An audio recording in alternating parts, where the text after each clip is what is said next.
राजस्थान के उदयपुर में हुए बहुचर्चित कन्हैयालाल हत्याकांड को लेकर राजस्थान की गहलोत सरकार और बीजेपी के बीच वॉर छिड़ता नजर आ रहा है। राज्य में विधानसभा चुनाव से पहले कन्हैयालाल हत्याकांड के मुद्दे पर बीजेपी गहलोत सरकार को घेरने में जुटी है।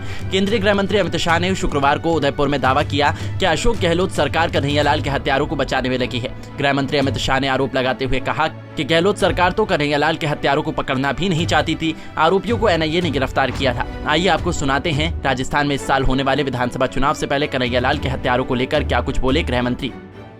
इस प्रदेश में कानून और व्यवस्था की स्थिति बुरी तरह से चरमराई गई। 2000 में जयपुर में बॉम्ब ब्लास्ट हुआ था। मैं उस वक्त गुजरात का गृह मंत्री था, वसुंधरा जी यहां थी। सबको पकड़ा। इनके एडवोकेट जनरल को फुर्सत ही नहीं है पैरवी करने के, और सारे से सारे लोग छूट गए। 50 लोगों को मारने वाले दहशतगर्द आतंकवादी आज निर्दोष छूट गए हैं और इनको शर्म नहीं आती। और मुझे कहते हैं कि क्या किया कन्हैयालाल ने। अरे तुम्हें, आपको पहले शर्म आनी चाहिए। माताओं, भाइयों, बहनों, बताओ कन्हैयालाल को सुरक्षा किसने नहीं दी? जोर से बोलो, किसने नहीं दी? जोर से बोलो, किसने नहीं दी? मर गया तब तक किसकी पुलिस चुप रही? अरे आप तो पकड़ना भी नहीं चाहते थे, एनआईए ने पकड़ा।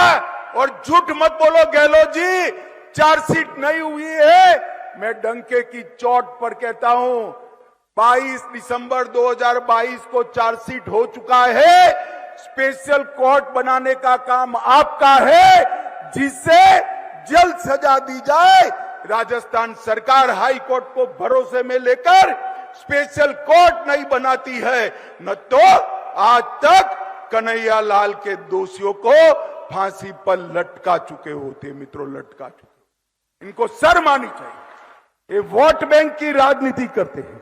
मैं आज इतना कहना चाहता हूं, मोदी जी ने PI5 पर बैन लगाया।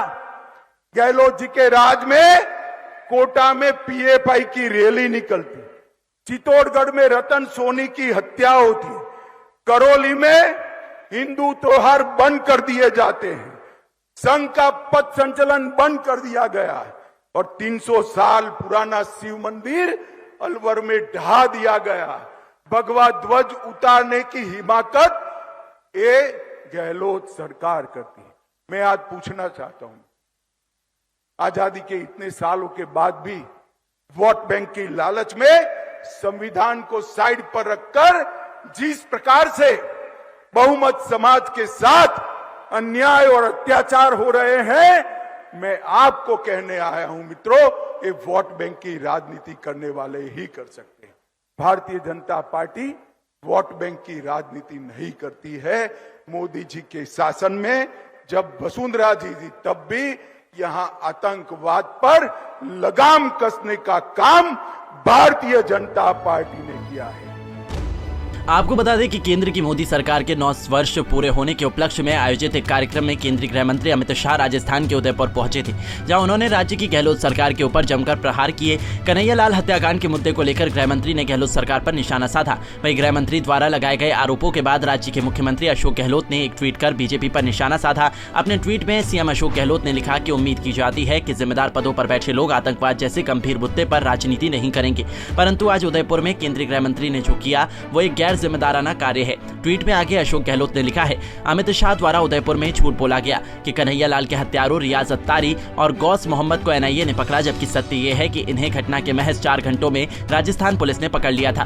देखा जाए तो राजस्थान में इस साल के आखिर में होने वाले विधानसभा चुनाव से पहले एक तरफ जहां राज्य की गहलोत सरकार कल्याणकारी योजनाओं के जरिए जनता को कांग्रेस के पक्ष में करने में जुटियाई दिखाई दे रही है, तो वहीं बीजेपी की ओर से कन्हैयालाल के हत्यारों को अब तक सजा न दिए जाने के कारण गहलोत सरकार को घेरने में लगी है। सीएम अशोक गहलोत द्वारा किए गए ट्वीट में गृह मंत्री अमित शाह के आरोपों को झूठा बताने के बाद बीजेपी की ओर से उनके इस ट्वीट का जवाब दिया गया, जिसमें बीजेपी ने लिखा, झूठ बोलना तो आपका काम ही है, गहलोत जी 5 साल से वही कर रहे हैं। आप गृह मंत्री अमित शाह ने जो कहा वो सही कहा।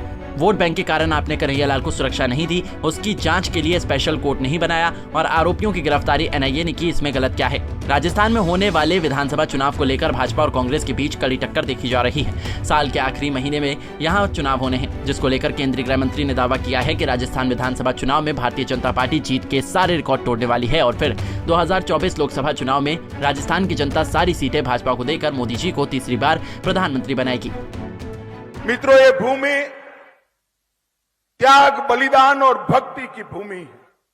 ये भूमि भारतीय जनता पार्टी का गढ़ है और ये भूमि से ही राजस्थान में भारतीय जनता पार्टी की विजय पताका यहां से ही निकलती है। और इस बार भी आज मैं मेवाड़ की इस पवित्र धरती पर बोलकर जाता हूं, गहलोत जी सुन लेना, 23 में राजस्थान बीजेपी विजय के सारे रिकॉर्ड तोड़कर प्रचंड बहुमत के साथ सरकार बनाने वाली है। भाई और बहनों, मेरे युवा साथियों, मैं मोदी जी के 9 साल पूरे होने पर भारतीय जनता पार्टी ने देश भर में जो धन्यवाद यात्राएं चालू की है, इसके तहत आज मैं मेवाड़ की वीर भूमि पर आया हूं।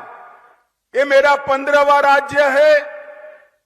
मैं देश भर में घूमकर आया और देश भर में मोदी जी के लिए जो समर्थन देखा है, ये निश्चित है कि 2024 में फिर से 300 सीटों के साथ नरेंद्र मोदी जी प्रधानमंत्री बनने जा रहे हैं।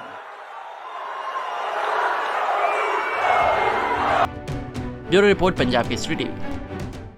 हमसे जुड़े रहने के लिए हमारे YouTube चैनल को सब्सक्राइब करें और नई वीडियो की नोटिफिकेशन के लिए बेल आइकॉन को दबाएं।